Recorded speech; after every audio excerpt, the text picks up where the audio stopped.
Suicide is a very long, long subject, and I'll explain. Suicide means that all our areas not set in stone. Suicide, your parents. I don't mind you being gay, just to let my child be gay. If my child is gay, I'm gonna get rid of them. Then you're born to parents who hate gay people. You know that old saying go, don't make fun of gay people because God will make your child that way. So what Mm. they'll do is, if God makes their child that way, they throw them on the streets. Now, remind you, these same people we call parents want to go to heaven. Now, ask yourself, what is God going to say when you're asked, "What did you do with that gift I sent you?" Because you want to go to heaven, but What did you do with the gift I sent you? Oh, I threw it away. Now I want to come in. Okay, so you want me to treat you good after you sent the gift? Because I could have sent you a stillborn. But I sent your child alive, and you took your child and threw it on the street. Do you know where your child is? Your child is under the bridge. Your child is being beat. Your child is being hurt. Your child is using drugs. Only because of your love and your balance, you could have gave that child to make your child strong. You never knew the leader that God sent you because you was too busy making that child be you. But you didn't accept that child for the gift that God sent you. You didn't even know the platform that child could have took you to. But you was too busy making it about you. And that's why a lot of times it comes to suicide. Suicide becomes that way. Then also the church. God made Adam and Eve. God didn't make Adam and Steve. But look, that's a whole conversation within itself. If God made Adam and Eve and not Adam and Steve, then where all these different races come? Where all these babies come from? If the rib was from Eve, then that was from Adam. Then would that DNA be a man's rib? I mean, come on now, let's do the math. How much of this is true? The thing about it is that people don't really realize that. Then there's the gay people who sit in church. Here it is, the preacher talking about y'all like a dog, and you're giving money to contribute to make his church build. You're paying for a man to build, get the nice car, get the house, and everything. That's destroying your whole life. I understand it is a business, but just think about this. How many times, and not all churches, but my thing is this: how many times churches have went home, had a chicken dinner? Remember, thou shalt not kill, but you got chicken dinner on your table. Well, how many times you have went home and you basically settled to somebody who was in the church that may not have wanted to be here anymore, that may have wanted to commit suicide, and you told them that it was going to burn in hell. Now here it is: you as a God-fearing person supposed to be nourishing your child and filling this child up that's inside the church, because everyone is God's children, whether you like it or not. It is what it is. But here it is: a person that's broken in your church, lost hope in the church, waiting for you to give them something to stay alive, and you came in and you took them down the rest of the way. Now here it is: you having a chicken dinner. Now that person that left your service, supposed to get your nurturing of your soul. Now they want to commit suicide. Then they commit suicide. Guess what they'll say? Oh, well, the Lord works in mysterious way. No, it was your message. They came to you because they figured you was close to God. They don't realize that everybody sits inside of a church is not close to God. They're just close to the cash fund. They're close to the money. They're not close to saving souls. They're too busy judging. And the thing about it is that's where we have a lot of hypocritical people working in this world. We live in a world that's very much hypocrite. I'm better than you better than me, you better than me, and we're not better than anyone. And the thing about it is, if you take out the time to get to know somebody, you'd be surprised how much of a nice person that there is, and how much of y'all may have in common. But you're too busy. We go on the skin thing, we go on the gender thing, we doing all this stuff. Give a person a chance to find out who they are before you judge them. Open your heart. Same thing when it comes to jobs. When it comes to jobs and stuff like that, I do not put no transgender, all that other mess. That's what the government says do. That's not part of my vocabulary. People say, well, that's what you are. No, that's what you call me. And what you call me is not what I'm going to answer to. I didn't come all this way for you to gender me a whole new gender because that's the way you feel as though I need to be put. I call myself two spirits because at the end of the day, I am two spirits. And I believe every woman, every man has two spirits inside their body, whether it's strong or soft. You're not going to take me and throw me outside because this is where you don't accept me. And you're trying to find another way to gender me as far as the political way of doing it. And the one thing that I try to say to people, whether they want to receive it or not, once you tell a job or a woman or man, I'm transgender, all they heard me was a man. That's all they heard. So you might just say, I'm a man, I'm coming for a job. That's all they heard. They don't hear the fact you're saying you're trans. It's crazy. You set yourself up for failure, and then when they discriminate against you and throw you out on the street, you go, "Oh, they fired me because I'm transgender." No, they fired you because you didn't do your homework. You didn't say you was born to be a transgender. You was either a man or woman. Which spirit was inside of your body? Was it a woman's spirit? Was it a man's spirit? You didn't say you was I was born to be a trans. That's like that's what people make fun of. It's a transform. It's a joke. I don't call myself that. On the applications it says M or F. You decide. You want to split it down the middle, put both. That's fine. Because brainwashing is a powerful drug, and a lot of times people can't stand in their truth because they need labels in order to exist in this world. So I was looking through your videos, and I saw that the video that's most viewed on YouTube is the one called "Dead Ex-Boyfriend Coming Back to You in Your Dreams." Can you tell people about that experience? Oh, so you want to talk about my spiritual world? Well, okay, we're gonna go a little deeper here. When I talk about dead spirits, it's something I've been dealing with as a child growing up, seeing dead people. There are a few people that understand it. Some people just don't. Some people don't really talk about it only because of, oh, you must be smoking, you must be on drugs, stuff like that. I live in two worlds. I live in a spiritual world and I live in a flesh world. So we live in our earth parents. I call the earth parents like y'all are the earth people because y'all from the earth of this world. And I live in a spiritual world. That means I'm never alone. And a lot of us as humans are never alone. We have a third eye. That's why when we walk down the street, we turn around. We feel somebody looking at us. We turn around. We go places. Oh my God, I feel like I've been here before because you have. I believe in reincarnation because through the fact that everything I've learned it through dead people. I didn't learn it through society. I didn't learn it from reading books. I also learned that there was like there are certain people. You ever see the movie Ghost, where Whoopi Goldberg plays Ghost and the people go into a body? Even though they made it into like a thing, but it's really real. Those things actually happen. Those are really, really things. A lot of times when they share with people, they make it into a story, but it's actually very true. Like the little boy said, I see dead people. And he was talking to somebody who was actually dead, who didn't know they were dead. Now, there were certain guys that I know that passed over that wanted to die. And then they died. I'm not going to give their name, but then they died. And then they didn't want to be dead no more. They wanted to come back. But death was final. You kept pulling for it. Then you got it. Now you want to come back. Now you want to visit your family. And for some reason within me, what will happen is, which I noticed the pattern, which I'm not happy with, they will contact their friends and family through me. And their friends and family after Cold Blue Sky will hit me up in my inbox. And I already know who they are. And I know why they're contacting me. And for some reason I feel like they can see them through my eyes.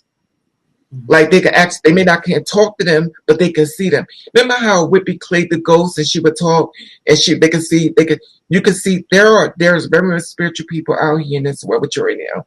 And the thing about it is that most of the time we don't ask for it. Now I'm not to the point where I could just talk to them and stuff like that. I'm just used as like a medium person. Now I used to go through the big thing of seeing them come into my room. I still sit there. Now there is a tear in the ozone layer. One time at 3:30 at night, the dead people used to come out. 4 o'clock, they would go back in. Now the dead people are out all the time. They're not going back in. And if I say too much, they'll turn this whole video off and things will go wrong because they don't want me to share certain things. Things will start happening. I'll get a cold air start blowing in on me. Things will start happening if I'm sharing too much.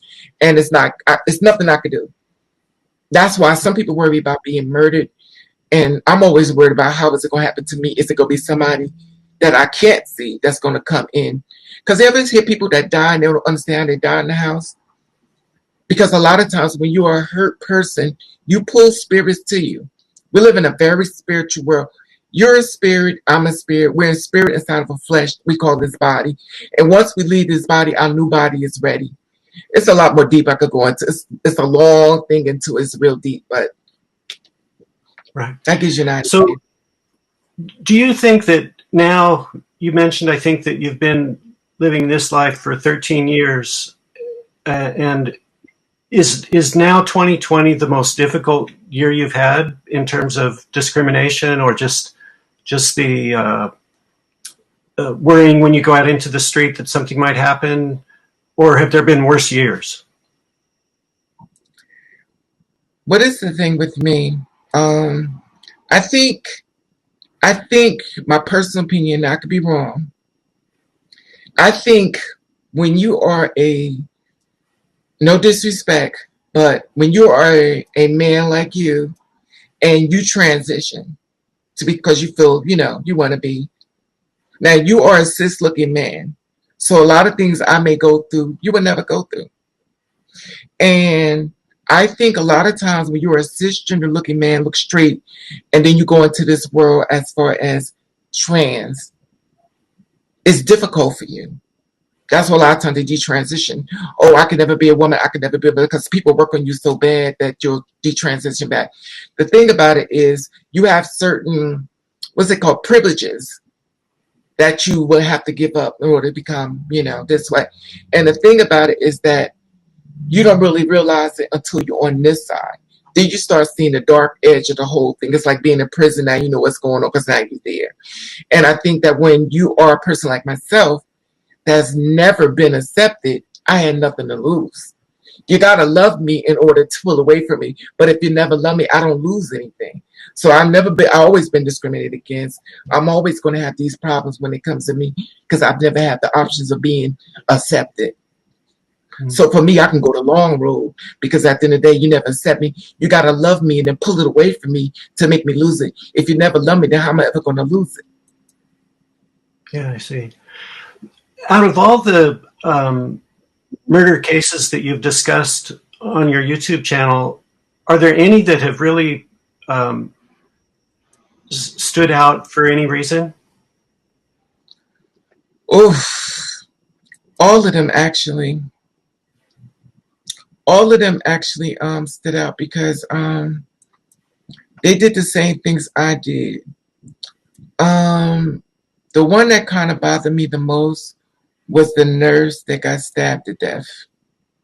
The nurse that got stabbed to death, that one bothered me the most only because of the girl's reaction when the court proceeding came.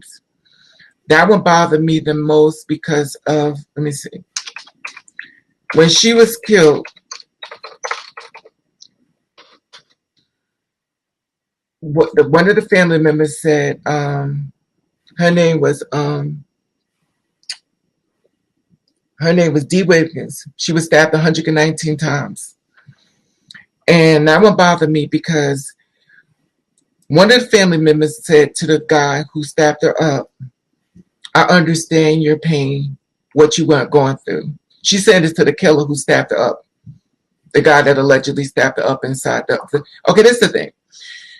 My personal opinion. She went into town, this new location she was going to see. I think she was going to I forget exactly who she was going to, but she was going to this hotel and stuff, and I think she was out with a bunch of other family members as well.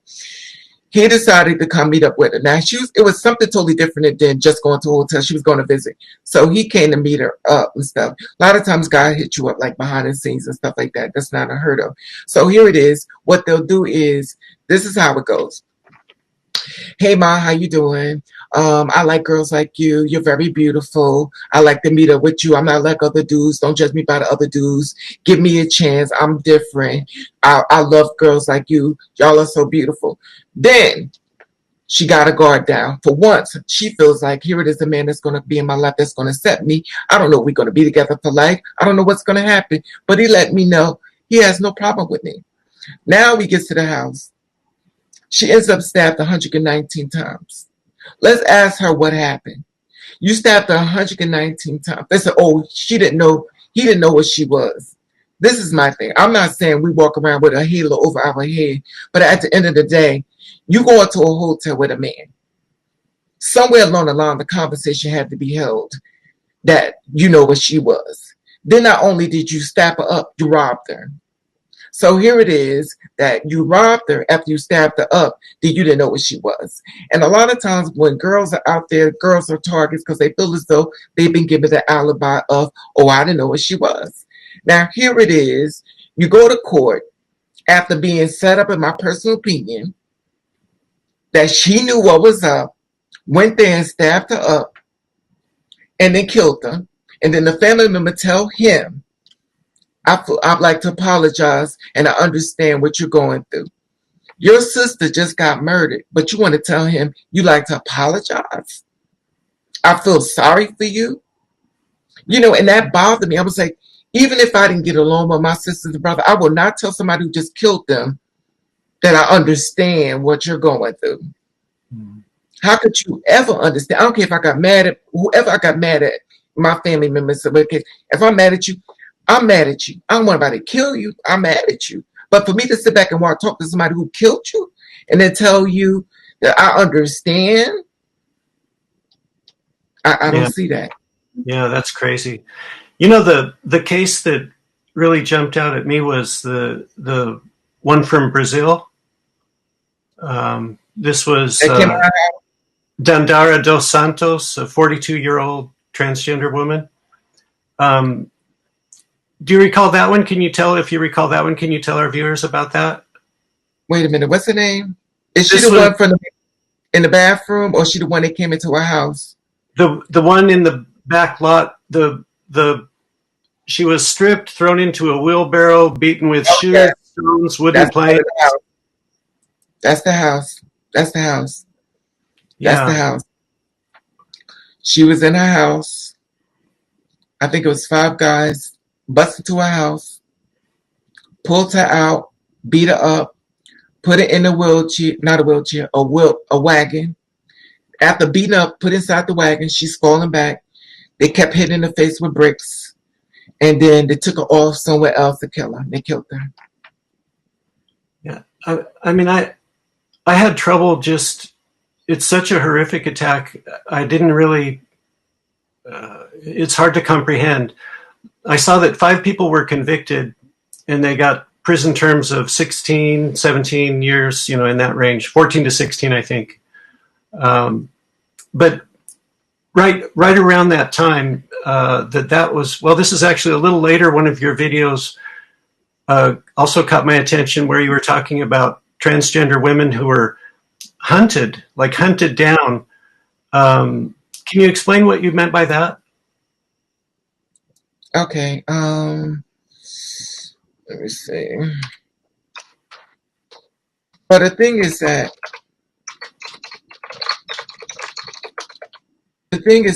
I've talked about this too, and it's funny because I've talked about this. When I say hunted, that means that.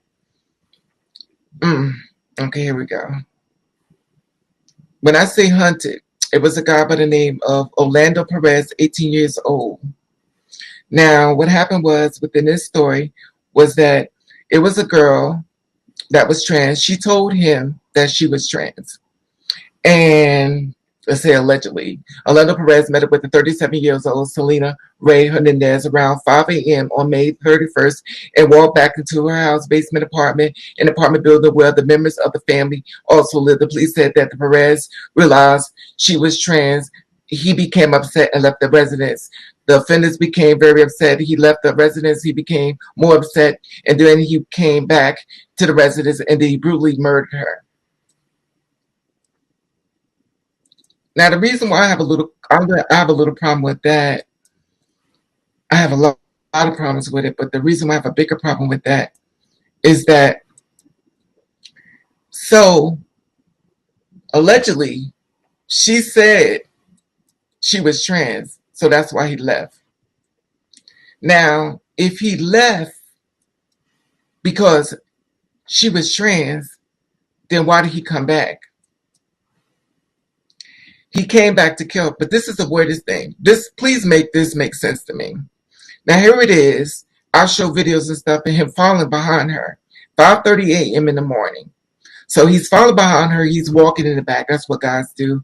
What they'll do is they'll walk in the back and stuff. They don't want to be seen with us, so they'll walk in the back and stuff. And here it is. She's walking in the forefront, but he's following behind her. This a little thing like to do with the stick something in the door and all that kind of stuff. Okay, so here it is. You follow behind her. You go into your house, and he comes in with you. 5:30 in the morning. Who lets a man come in your house at 5:30 in the morning in 2020 knowing we get murdered? Okay, now here it is. If you come to my house 5:30 in the morning, you already know what's up with me. And if I let you in my house at 5:30 in the morning, it's because I feel safe with you coming to my house. Now, was it a robbery? But he did take her car after he killed her, allegedly. Then the thing about it, on top of that, you come in the house and you used her bathroom. Now you used her bathroom. Who lets a perfect stranger come in the house at 5:30 in the morning to use the bathroom? And my personal opinion, I feel as though she knew him. She took a picture of him in the bathroom. So by her taking a picture of him in her bathroom, she's saying, just in case y'all something happened to me, I'm let y'all know I knew him. That's what I got from that. That's what I got from that picture of him in the bathroom. Who lets a perfect stranger in the house at 5:30 in the morning that you don't know? Unless you know him, unless y'all done did something. And at the end of the day, here it is. He said that she told him she was trans, and he got upset and came back and killed her. Took her car, took her for a ride, and everything else. So after telling him what she was, he got offended. This is why I said a lot comes in. I don't believe it. I believe he already knew. I believe he probably came to rob her, which he ended up doing anyway. I believe if they did have sex, he had sex. Because most time, if a man come to your house and use the bathroom, y'all done did something. One man just comes out the clear blue sky and use your bathroom, you don't know. Unless you know him. If y'all done had sexual intercourse, not saying she did, but in my personal opinion, if you using my bathroom, we done did something. Now, he may have asked her for some money. She was like, I don't got it. And then he was like, well, you don't got no money? No.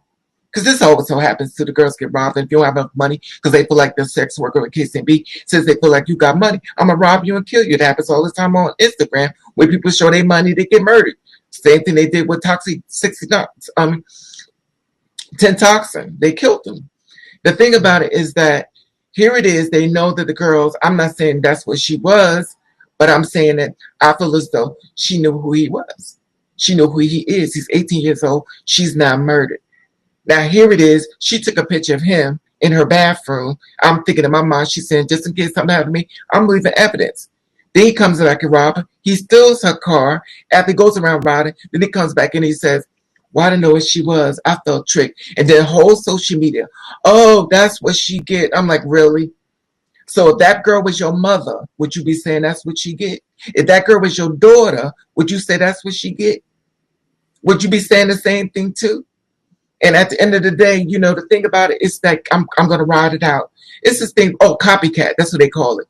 That's what a lot of times people don't want to do, say the copycat murders, because they'll start copycatting. And that's what I think a lot of times has happened within us. The copycat murders, they sit back saying, oh, well, that's what they do. That's what they get. That's what they get. It's not what they get. When are y'all going to wake up? Men are not stupid. Men are not as stupid. Sure, sometimes some girls are really passable. So I'm not going to say they're all perfect. I'm not going to sit back and say the girl is perfect, but who's perfect? But at the end of the day, my thing is this, is that even though you may have done something sexual, whatever the case may be, did she have to die for it? Did she really have to be murdered for it? Or is she murdered because you needed that money? And what has been the impact of some of your videos? Like, what does your audience tell you, and what kind of feedback do you get after reporting on all these murders?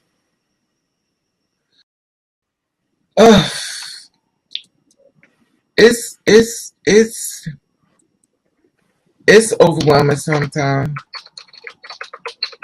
It's overwhelming sometimes. It's not set in stone. It's everybody has a different way they see it. A lot of times people didn't know. A lot of times people had no idea the girls were being murdered.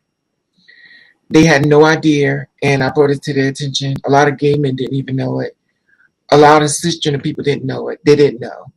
You know, and the thing about it with me was you can't get mad at somebody if they don't know. You bet? Yeah. You, and I can hear you. We lost that connection for a second, but we're back. And so I read about Monica Roberts, and I think you also wrote about her, or you mentioned her, I think, in one of your videos. Did she inspire you in some way? Because I know that she was writing for had been writing for quite a while about violence against transgender women. No, she didn't inspire me. The thing is, like, I really didn't know. Like, I really didn't. I seen her stuff, but I really didn't see her stuff. If that makes sense. Planet Transgender. I seen her stuff. Now, a lot of times I'll on her channel because she has a lot of accurate stuff. And it was another girl. It's another girl that actually kind of started. She stopped though, but it was another girl. Her name is oh God, it's going off the top of my tongue. She's she was the one that kind of like got me, not really got me there, but it was two other girls though. It was fun to talk about. She's another blogger, and I also follow her as well. Um, God, it's fun to talk about. She's another blogger. She was out there and stuff, and she was basically Diamond Styles. Diamond Styles was another girl, basically, that was out there, and I was watching her. She kind of like, I started watching her a lot more, and it was another girl that was out there too. I forget her name.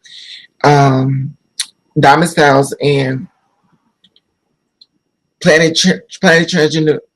Planet Transgender. I just go to get stuff off of hers sometimes, but basically, a lot of times people would send me stuff that they would find out.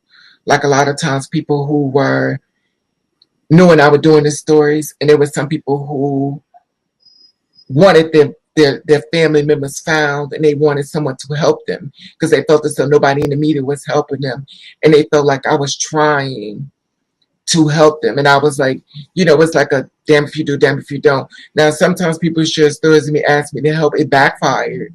I've had stories done that's backfired, telling me I'm going to burn in hell and all this stuff like that from the same people I'm trying to help. Things will always go 100%, the way you want it to go. And I've catch backlash to the point sometimes it feels like due to the fact I'm not getting paid for these videos I've done, I've never received not one drop of dime, but unless somebody made a donation.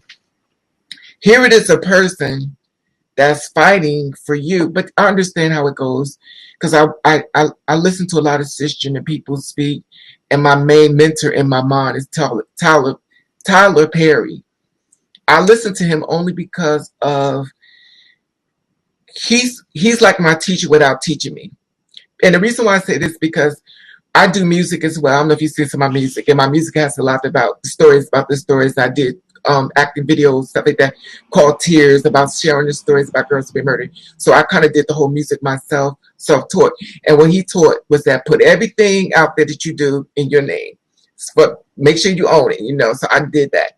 That's why I had to make sure Raven was up there to show that was me. And the thing about it is that I felt as though within ownership, I could share more of the message because people really didn't know it was that deep. And I think within me, it became a problem. I was trying to share, when I did my videos and stuff, I tried to let people live the moment. I wanted them to feel what this girl was going through. I wanted them to be there with this girl going through.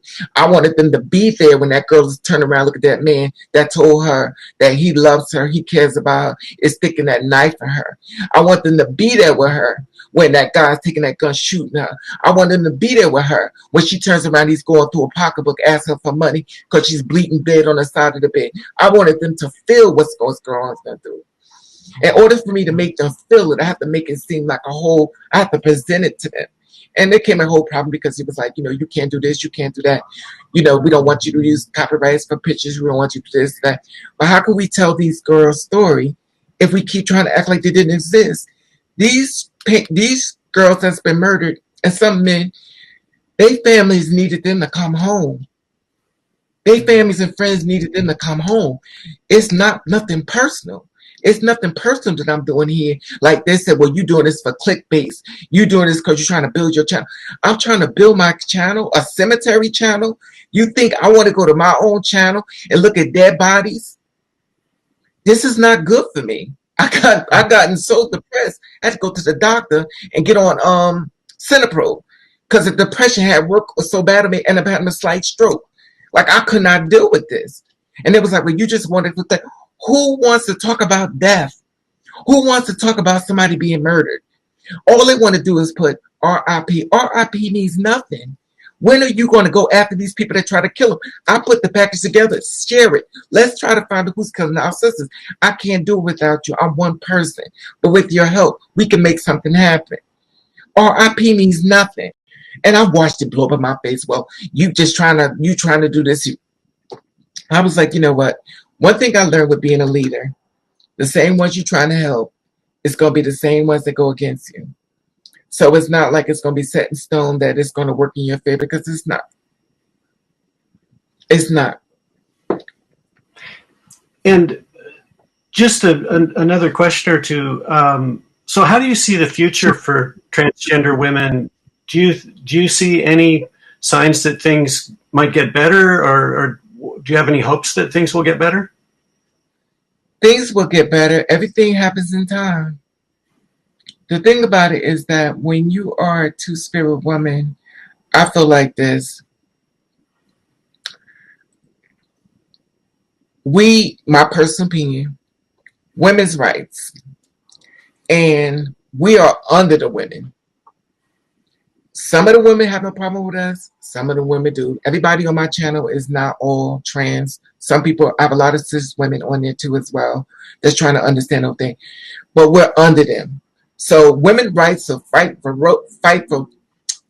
rights for voting,